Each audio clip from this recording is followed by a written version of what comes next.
Hello, everybody, and welcome back. Another episode of the Dodleston Messages here for you, presented by Pirate and Josh. I am Pirate, I'm Josh. and this is Paranormality.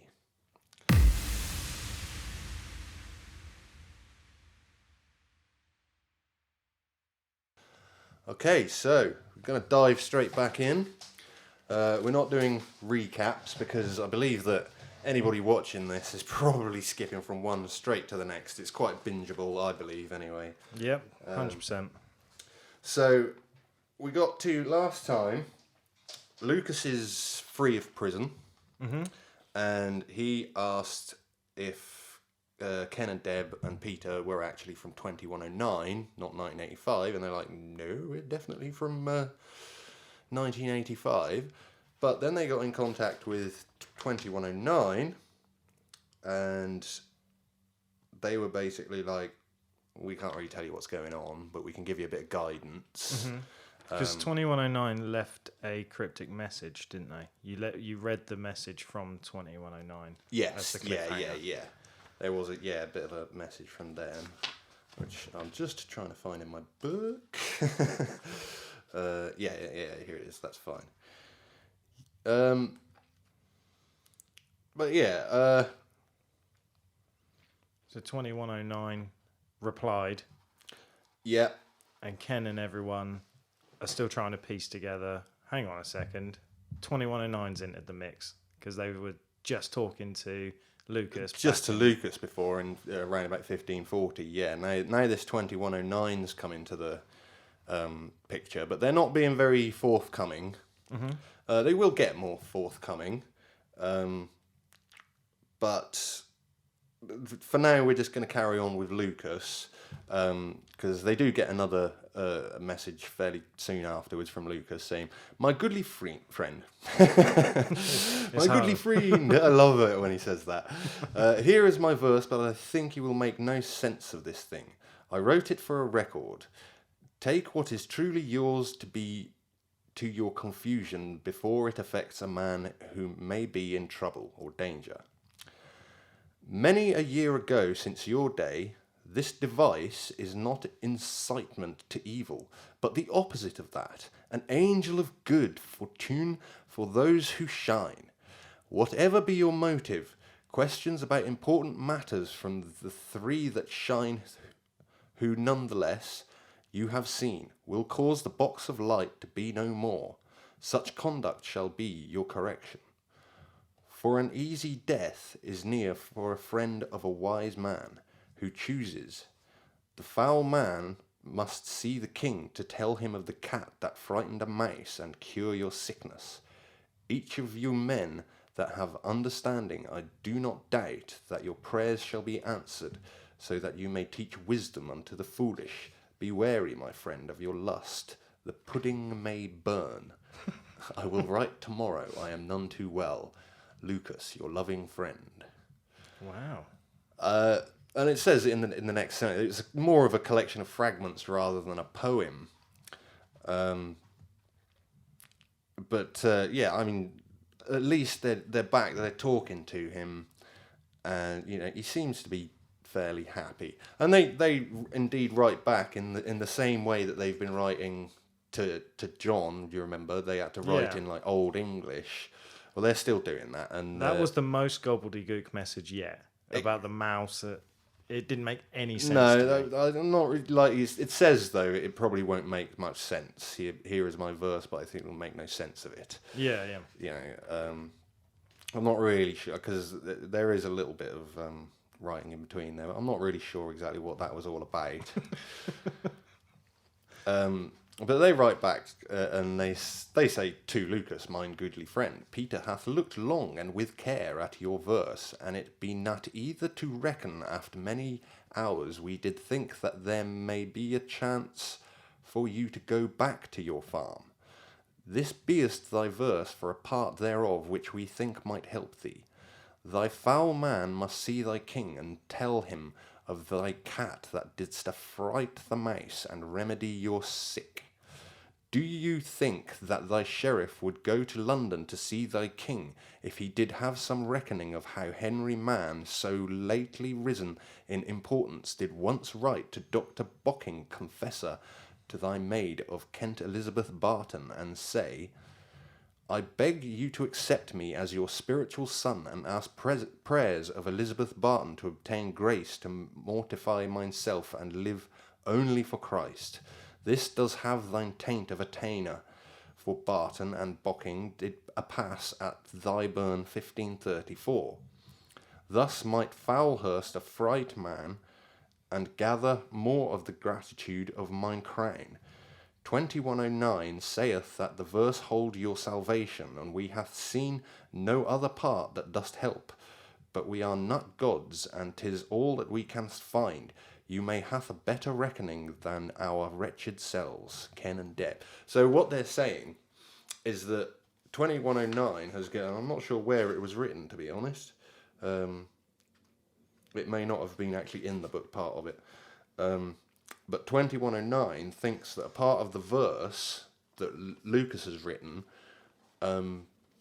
is something that will help him with his Crown Court case, because he's still got to go to Crown Court yet. Because he's still on house arrest at this point. He's still on house arrest, yeah. He's still technically sort of imprisoned, I guess. Yeah. Only he's still got to present his case to the Crown Court. And Lucas replies, My friends, I did not know of this about man, nor do I know anyone that does, because of this, deny his loyalty to the king. If it is true, according to the law, he will be a traitor, but he cannot be arrested, because it would cause the authorities embarrassment. So he will be told to go away for a while, until there's enough time has passed for none to have memory of such an unfavourable act. For by this reason Foulhurst would rejoice and know to be sure to stop my punishment. This would seem a fitting answer. It also may be my rescue.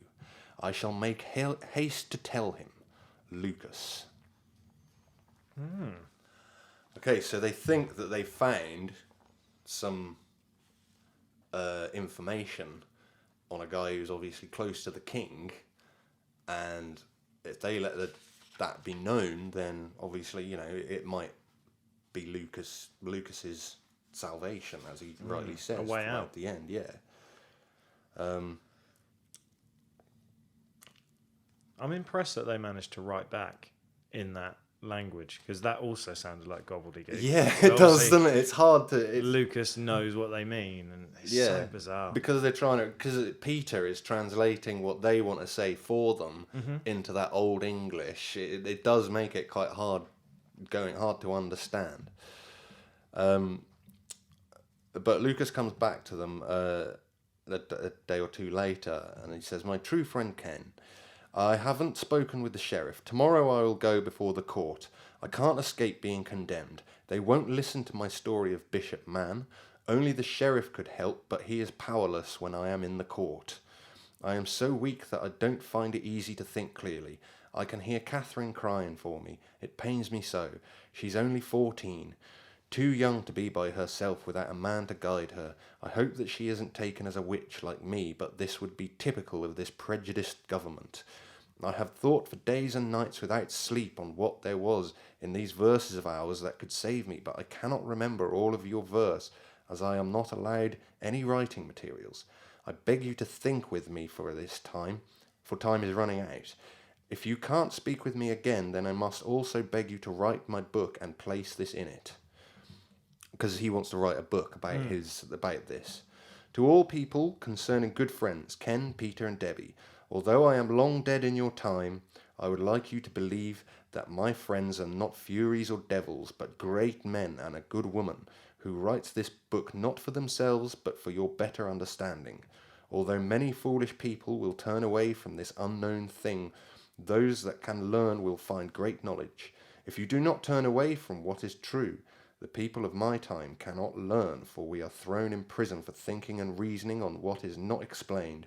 So we learn only what the crown will teach.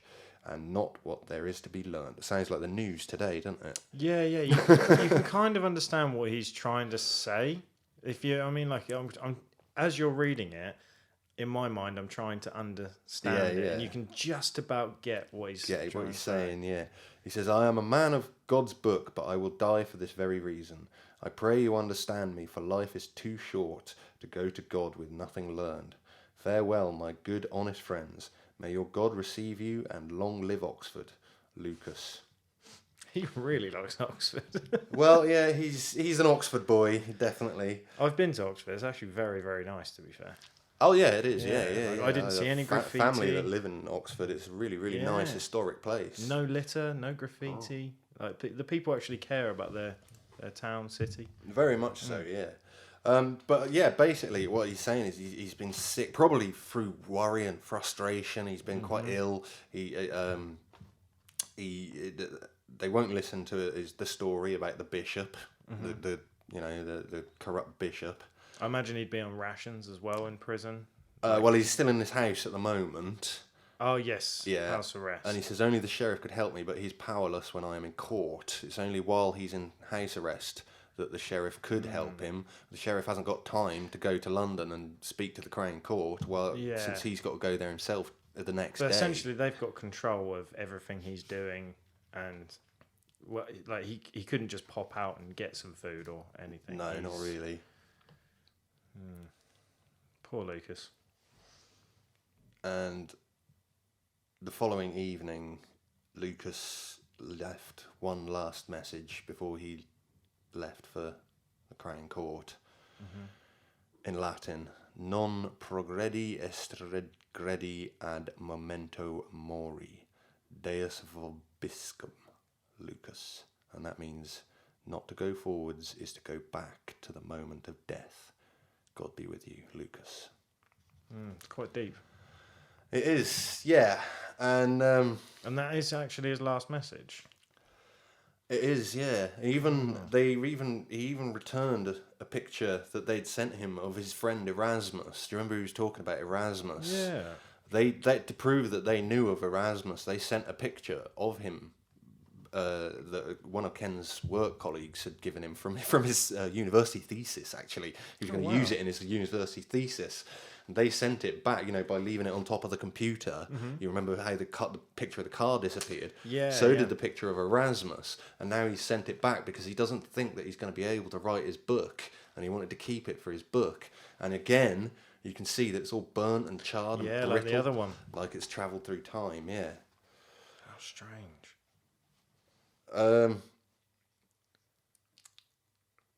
So that is the last we hear of Lucas, and then he's off to Crown Court. Yeah, he's off a little while. Oh man. I'm not sure. There's another message here, but I'm not sure who it was by. I'll leave that one alone. So Ken and Deb, they're freaking out at this moment. They're thinking, oh no, the one person we're contacting is gone. So now they're turning to 2109 and saying, what can we do to help Lucas? He's got to go. We got to do something to help him. And 2109 literally just wrote back a message saying, your questions will be answered. Helpful. Great. Okay. And then it said, not enough power. And so they wrote back saying, explain, can we help? Name the power source, please, Ken. And then it just replied back with, go to sleep. Okay. 2109 said go to sleep. Yeah. And then I don't know why it writes back in Latin, but 2109 then writes directly to Peter, and it is in Latin, but I will read the translation. It says, Peter, you are devoting nights and days to your investigation. This is what he wishes for himself. That trick of yours does not deceive me. I think Peter's probably trying to ask questions that 2109 doesn't want to answer at this point.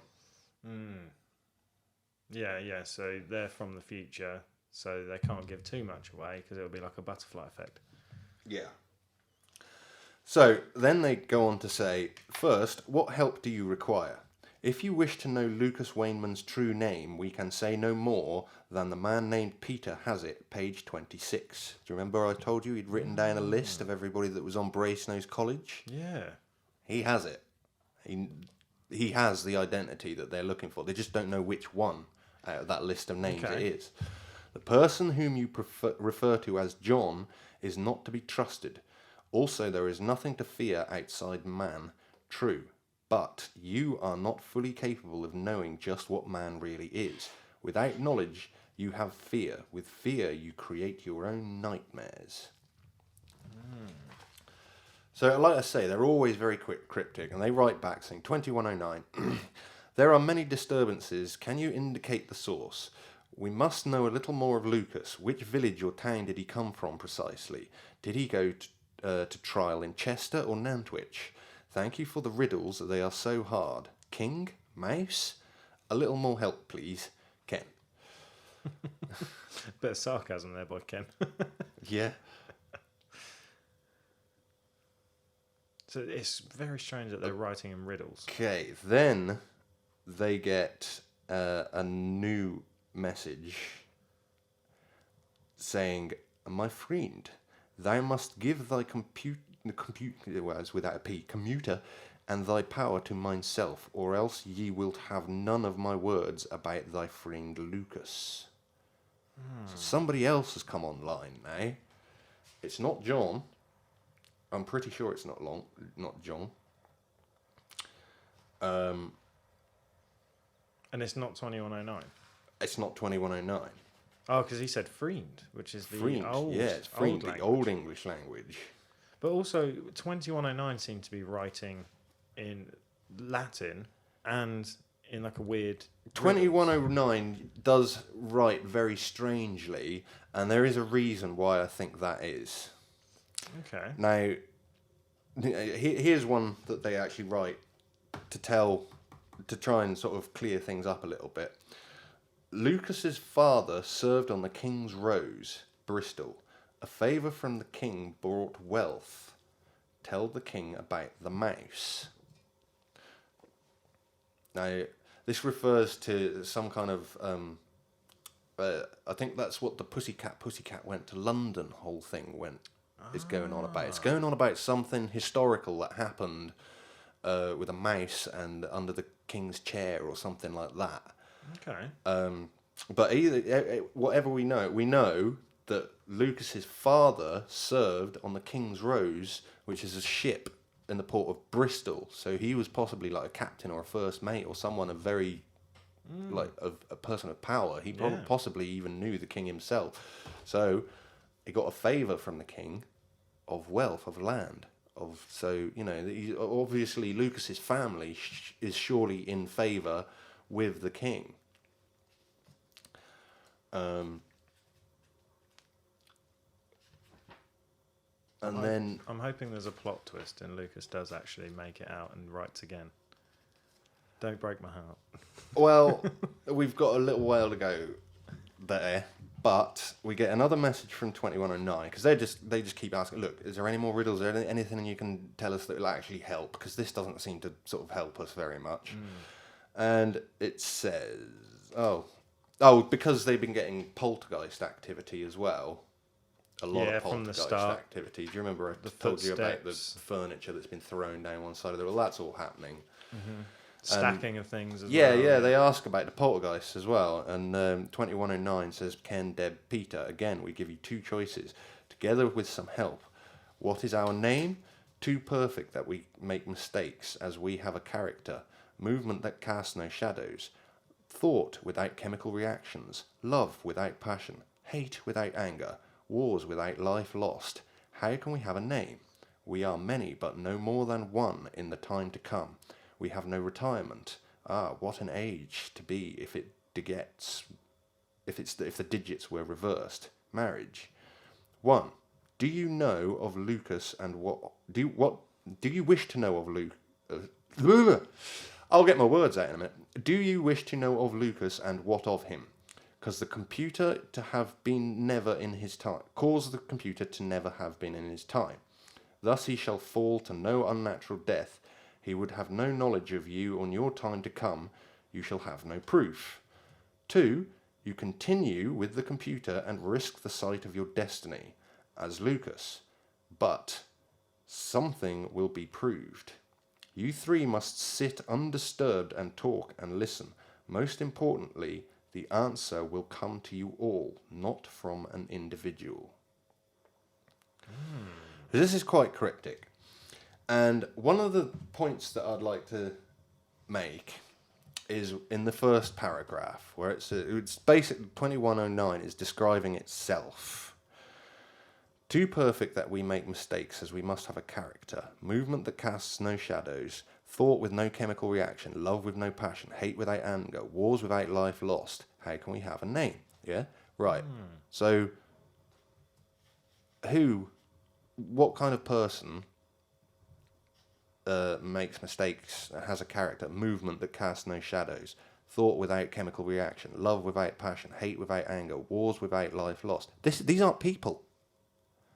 In 1985, they had no concept of artificial intelligence.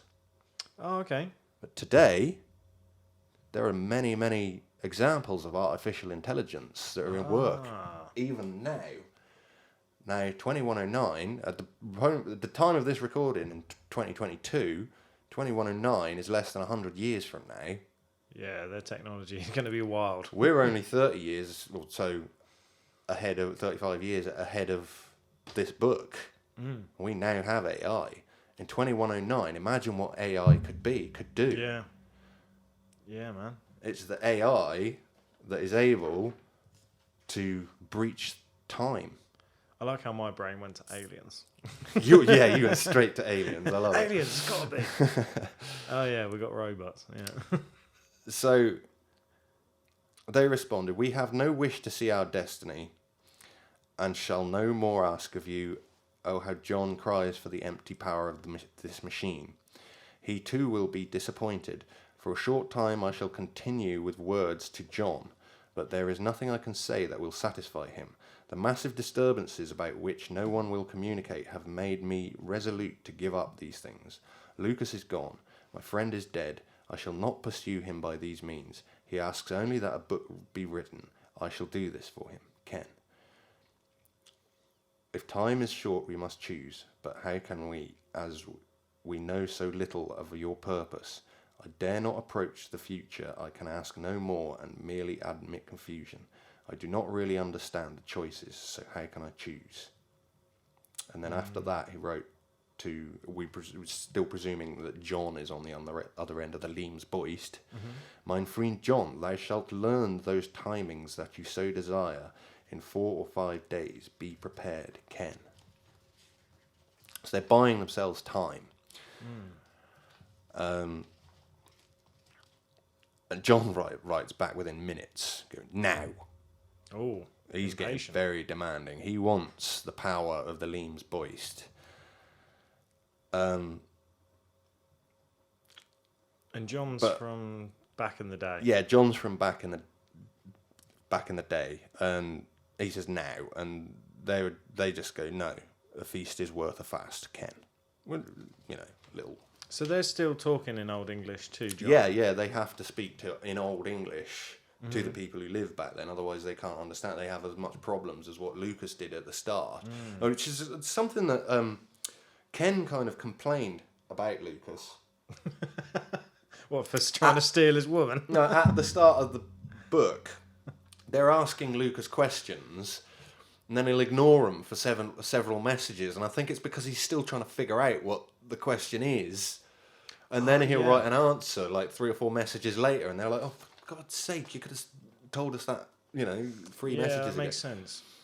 So, yeah, they have to write in that Old English messages for the people in the past to understand.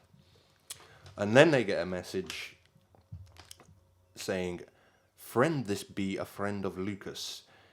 Ye may call Thomas my name, if thee find this rightly. I am known to all men of every manner in this place.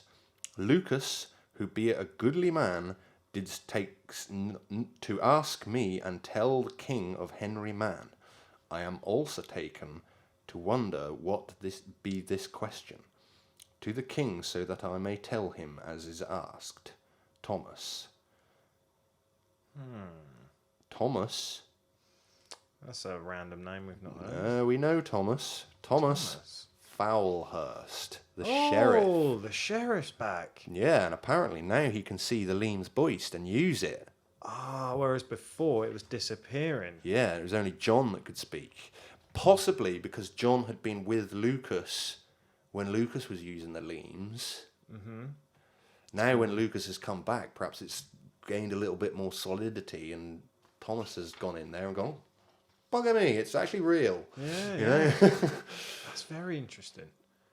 So anyway, yeah. So yeah, they say, is Lucas still alive? You know, we thought, he'd gone. He was dead. The sheriff says, he cried not for mercy, but did say the commuter could only have come from God, and that it were no more than irregulars half-witted botches who beat them to sneak up. Basically, Lucas has gone to the Crown Court and told them that they're all half-wits for believing that this is the work of the devil. Yeah.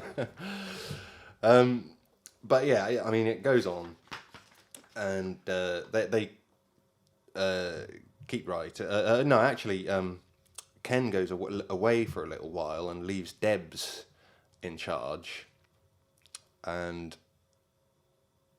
Thomas Foulhurst is trying to get them to talk, but Ken's not there, and Deb ends up having to write back going, I cannot till my man returns or till I have Peter's words, Debbie. And Foulhurst replies, why this be? Have you no tongue, pray? And Deb's like, I am but a humble girl who may cause you to be upset by my ill-scritten words, for it is true to say that I have no tongue, that is, in words of your time, Debbie. And then he writes back saying, methinks thou must speak more, or me shalt thinks ye to be a half-wit. Where is your man Ken, and the learned man Peter, pray? And Deb says, my man is in Scotland, and Peter is in Harden, methinks. And he writes back, what do you knoweth of the Leams? How many days shall ye be alone? And Deb says, I'm not alone for too long. I have many friends who do visit me, and if I need my man, he shall come quickly. Why do you move so many things in this room? The poltergeist activity. Mm-hmm. She now thinks that he is causing the poltergeist activity. Okay. I cannot think what is to be gained by these silly tricks you play. It does make my man annoy us. We do not move your things about, do we?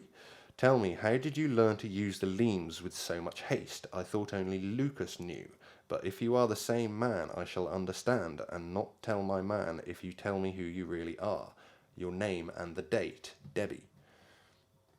He writes back. So she's trying to investigate. Yeah, a little bit, yeah. Ye be rightly said, thou hath no tongue in my words. Me bids good day. He's like, yeah, you're a woman, I don't care, shut up. Yeah, back in the day, I suppose. And she sort of says, have I said something wrong? Have you something to hide? I shall think you are the same man as Lucas and John, if you please not to answer, Debbie. But he doesn't write back. And then I think Ken takes over, and he says, Sheriff, where must you go to now? Who lives in the house of Lucas now he is no more? Oh no, that's Peter that's written that. And Foulhurst writes back, most noble sir, I will take a guess and say that you know nothing of Lucas, for you say Lucas is no more. You are not a man of vanity, for your words are wise, it occurs to me. I know you have a strong interest in the Leams, even if you don't understand it. I too am confused by it. There will be opportunity enough to speak with you another day when I have time to spare. Tell the woman I have no reason to have harsh words with her, nor with yourself. Long live the king, Foulhurst. Okay. So they're trying to dig into what this Foulhurst knows. But he's not giving away that much. He's no, he's not really given a lot. But neither's 2109. So it just seems to me like Lucas is the only one with personality. But I think they're still trying to find out Lucas's real name as well, so they can tell what actually happened to him. They get another message saying, "Friend, thou wants Lucas's name. Me didst hide it when he didst leave it. Thou may have it if thou aways the rag with a beard, for him be a frampold." Oh, I think they had another visitor come round, and I'm not sure if he can see him, but he's saying you can have Lucas's real name when you get rid of this bloke. Okay. The translations are much easier to understand. Yeah. Between you and me, my education is absolutely appalling, and it is hard to make myself understood, so I ask my friend to write for me. But I also think the computer may take my fingers and work evil on them if I write to you. But if it is not so, then I maybe abolish the evil, so he may die without a corrupt soul. He's getting his mate to write it in case he is corrupted by the evil. To avoid further problems, I shall write my own name at the end of the message. Please tell me, what does Peter want with so many questions, none of which I have to answer unless a good reason is given. I have told Richard Grosvenor of the good land here, and it is certain he will pay a good deal to acquire it. Thomas Foulhurst. So he's now basically saying to the local baron, "We've got a good farm here, I'll sell it to you if you want." He's going to literally claiming Lucas's land and selling it off to the local baron. He can't do that, can he? I guess back in the 1540s he could. The thing is, like, when you were convicted of, like, crime, witchcraft, treachery, that kind of thing, back in these times, you would be stripped of your title and your lands and any They just take wealth everything. that you had. Yeah, if you went to prison or you were sentenced to death or whatever, that was it. Your family didn't get a look in. Yeah. So it's just the way it was. I'm so glad we don't live in those times. A little further down the screen was another short message from John. "Friend, don't ask for Lucas's name, as Foulhurst will have him killed. He is kept alive so that the Leam still shines. I know this because I have heard him sing. There are few that sing in Latin in prison. Don't repeat these words to anyone, or I shall be in great trouble." So John has affixed that on the bottom of the message. Okay, go John. Yeah. Now, so John has admitted to them that Lucas is obviously still alive. He's being kept alive so that Foulhurst can use the Leams so it shines as brightly. It's almost like the Leams is attached to Lucas. It is, yeah. I think it is, definitely. Now, this is when Debs has an actual dream Okay. about Lucas, and she dreams of being in the pit with him.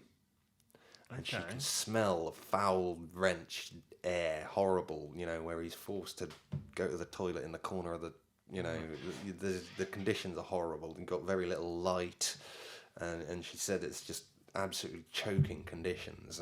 And he's still there singing this weird little song in Latin, trying to keep his spirits up. And so they call the sheriff's bluff. Oh. "Thou dost hope that he may die without corrupt soul. Dost thou mean Lucas? And is he not dead? For we were told that he had died. We would rejoice to know that Lucas lives. Truly thou lackst not nobility, but we know in our time that nobility is forgiving and has understanding. Canst thou not understand that Lucas is a good man and should not die? We are not devils, but we have power. Lucas must not die, but must be set free to return to his house and to Catherine. Then will we speak with you as friends, as we do wish, for we too are fearful for thine soul, if Lucas does die at thy hand."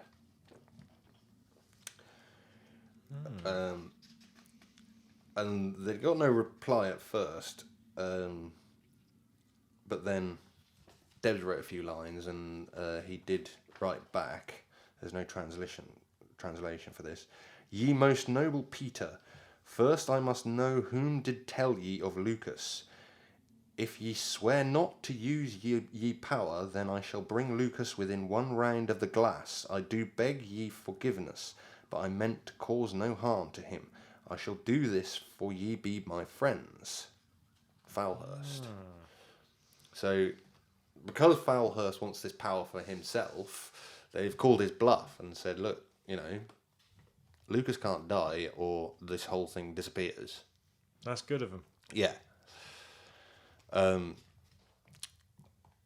so they write back, "'Tis not that we needs to be told on every occasion what has come to pass. Lucas suffers in the pit. We hath seen the pitiful light that comes through the grill of iron, and felt the lack of air to breathe. Yet he singeth in Latin. You have our word that none shall feel our power so long as Lucas returns to his house. Then our friendship shall have no bounds, and we await his words, and we know them well, so do not try to deceive us. Peter, Ken, and Debbie." Yeah, so they And actually want their friend to be safe and sound, and they're looking out for him from the future. Yeah. And then, literally, possibly for the first time, right in front of them on the screen, they've written a reply. "'Tis John that didst tell." And he immediately wrote back, "We had seen him aforehand. John didst confirm our knowings. Wilt thou delay? Make haste, harm not John." Foulhurst come back with, "Ye bear with me another hour." And so they say, "I can wait for a friend." I love the word friend. Yeah. I might start using that now. But he makes good on it. Next message is from Lucas. Hey! Lucas is back. "My 3 true friends. I do weep so that I am again free to be with my friends again, at least for a short time. It is wrong that I cannot hold you close, but I am only to show such love for my friends on the Leams. I know you as well as my own family since your time was open to me. Before that I never knew friendship so true." Oh, camera's gone out. Oh, yeah. "Though it is of many years of change, and we are so often confused. But I need your words so that I may take comfort from them. I must rest so that I may speak with you tomorrow, or else I will make no sense of my words to my good friends. I need time to weep. Lucas." So he's just ultimately really, really happy. Whoa, that one's gone as well. Ultimately really happy that he's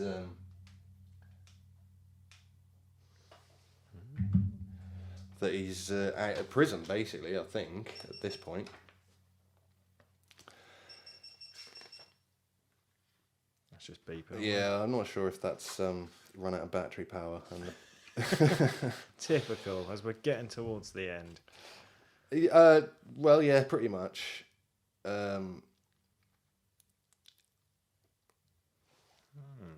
Okay.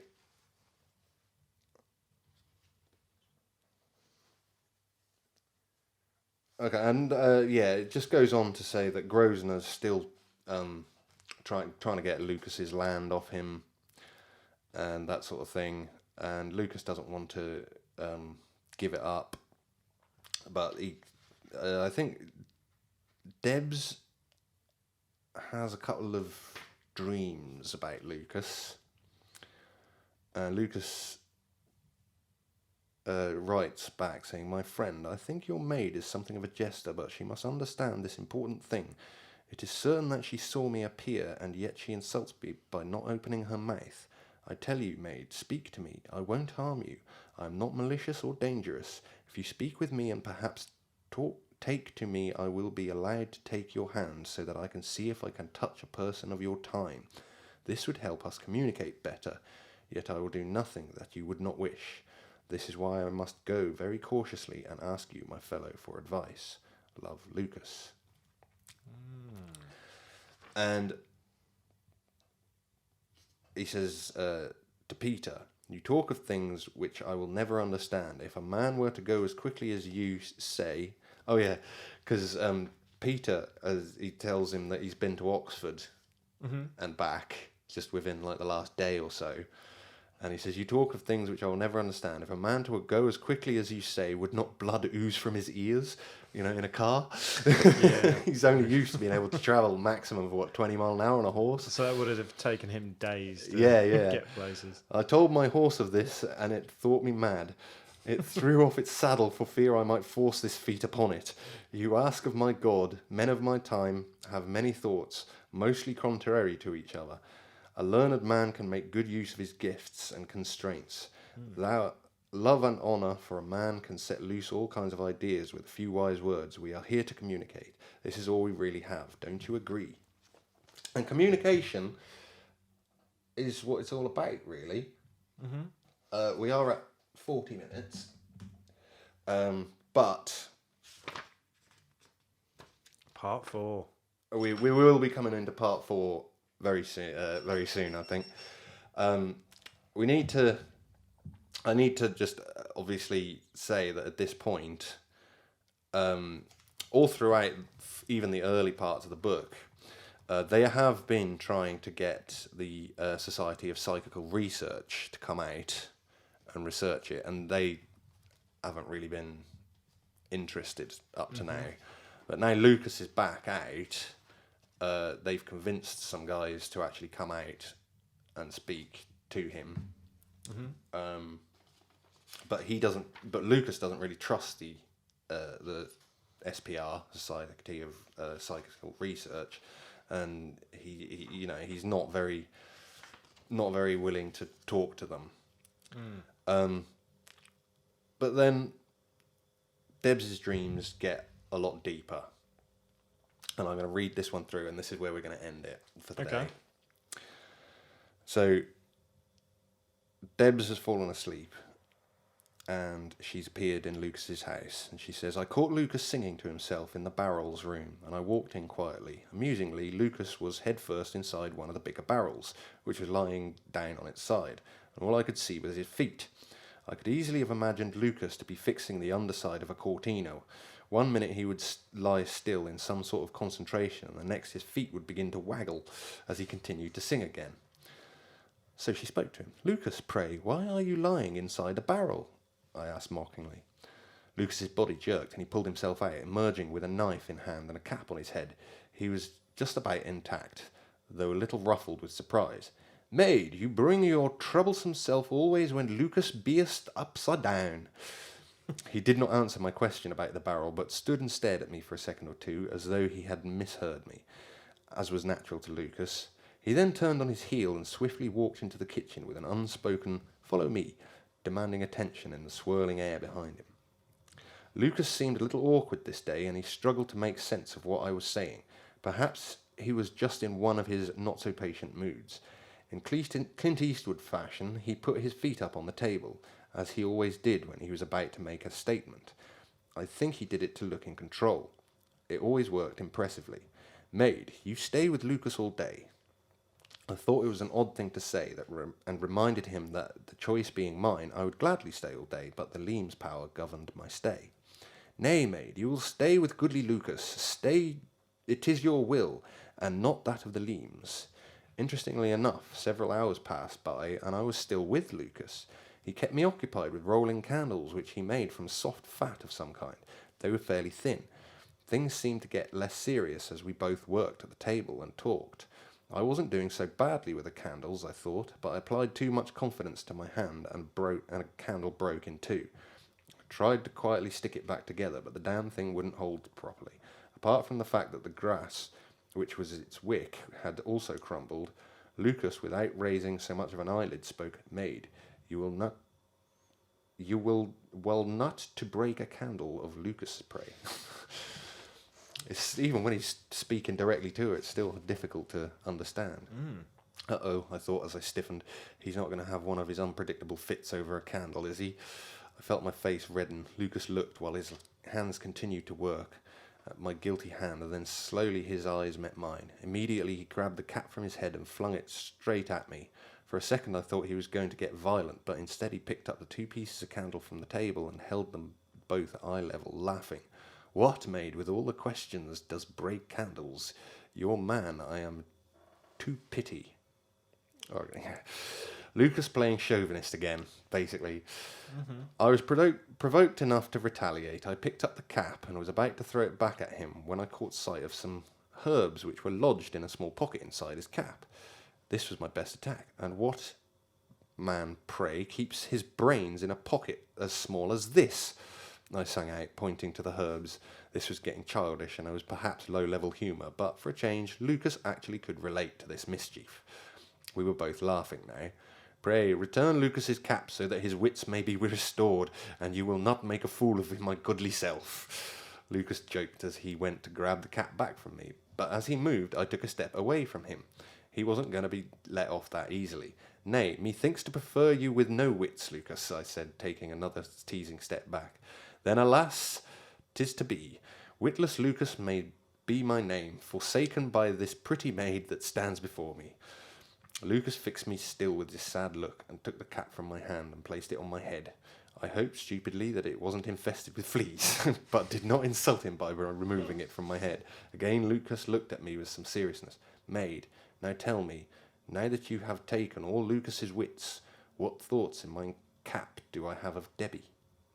I wasn't sure whether we were still playing a game, or for that matter, how I would reply to keep up continuity in the atmosphere. I pretended I didn't understand and tried to break the seriousness by taking on modelling pose, tilting the cap and saying in an American accent, "Guess the cap suits me, honey." Lucas smiled gently, but obviously did not catch the intended humour. He left the room for a moment, came back in again with a small book in his hand. He handed it to me and continued to work with the candle, saying it was the only book from his teacher that he had not sold. I flicked through the pages, but it was in Latin. Couldn't understand it. "Lucas, Latin be not my language." "Yea, me know," he replied. He stood up from the table and took the book back from me. "'Tis a special book to Lucas. I wished you to hold it, nothing more." Oh well, I thought, another conversation bites the dust, but Lucas continued on a different track. "Maid, will you carry these candles for goodly Lucas?" He took 2 bunches of candles from the table, one for himself and one pushed towards me, saying that this would be a good opportunity to show me where he slept at night. He moved awkwardly. He moved awkwardly to what he called the stairs, although these were basically a ladder, which he didn't look particularly safe by any means. I tried making excuses, but he was not listening, and he had already climbed the ladder, taking my bunch of candles from me so that I could climb up with both hands free. Near the top, he gave me his hand and pulled me up from the ladder onto my feet. Lucas was deceptively strong. Through a door and into his bedroom, I was almost crouching. The roof was so low. The whole room was panelled, including the roof and door. Unlike the combination of stone and oak downstairs, again the room was quite sparse. Lucas boasted that he had a new mattress and a new blankets on his bed. He sat down again, a little awkward, and told me to sit down next to him. I felt very uncomfortable, almost claustrophobic. Instead of sitting down, I looked around, spied a bunch of candles on the floor, and picked them up. There was no hay on the wooden floor. Lucas said they took the hay to heat away the bedrooms. I wondered if he was referring to the heat rising from the kitchen, but thought better to mention it. Convection was not an easy topic of conversation. "I really have to go now. Ken will worry. What shall I do with these candles?" Lucas grabbed my elbow and pulled me to sit next to him. I was noticeably shaking now, but not too numb to feel the prickly mattress under the blankets and the sharp wooden edges of the bed. Couldn't understand my nerves were on edge. I'm just not the nervous type. Lucas made things worse by asking if I was cold, to which I replied yes. To cover up my real reason for trembling, he had placed a blanket over both my legs and his. Again I spoke. I forgot to try the Middle English idiom. "Lucas, I've got to go. Ken's going to go crackers if I'm not back soon. What shall I do with these "The candles are of nae matter, Debbie," Lucas interrupted. "Your perfume haunts my house. Your hand is softer than any fair hand." He lifted my hand to his face and closed his eyes, then continued, "Be you not real, not only for your unnatural beauty, but also that you make me 430 years too old for you. One day Debbie will know Lucas as no more than history. Am I to live knowing nothing else?" She was speechless. He was so serious and so sad, It was a very sensitive situation, and I just couldn't understand. I was so mixed up. My only reaction was to move my arm away and make for the door before I'd burst into tears with the pressure. It wasn't like me to be so weak. Lucas was so swift that he had moved ahead of me and slammed his back against the door with his arm folded. It must have hurt his back. I could feel the tears welling up, but I fought them back. Maid, 'tis lack of mine cap that makes me foolish. He took the cap from my head and brushed my face gently with the back of his hand before replacing the cap on his head. Forgive me, Debbie. What would if I were 430 years younger in the space of time? Pray, do not leave it so long before you see foolish Lucas again. Basically, I'm saying come back. The time I spent with Lucas must have been at least 4 hours, and yet once I returned, the fire was still burning brightly and the clock face showed 5:20. Wow. So that is really quite an intense romantic experience to be having. 50 Shades of Lucas there. Yeah, sort of. It is. Yeah, I feel like he's clearly falling for her more. Definitely, yeah. He's quite. Is the word besotted? Besotted, yeah. But I mean, you can imagine a woman like Debbie from the 80s, who I think is. There is a picture of her in the book somewhere. You know, she's quite an attractive woman, and for a man from the 1500s, he would never have seen a woman of that kind of, you know, with straight teeth and, you know, permed hair, that sort of thing, you know, makeup like that. I mean, commoners in his day would have been butt ugly, you know. Yeah, I get you. But anyway, I did say that their relationship took quite a deep, meaningful turn, and I think we've pretty much covered that now. So I'm going to leave it there for today. And come back and join us next week. It will be part 4, and I promise I'm going to close it off. The fourth and final part. However long it takes, we're closing it off, and we're going to draw a line under it and get the paranormality rating, because this book I really enjoy it, and I want to try and wrap this up now. So okay, thanks for coming, everybody. See you next week. Ta-ta. Ta-ta.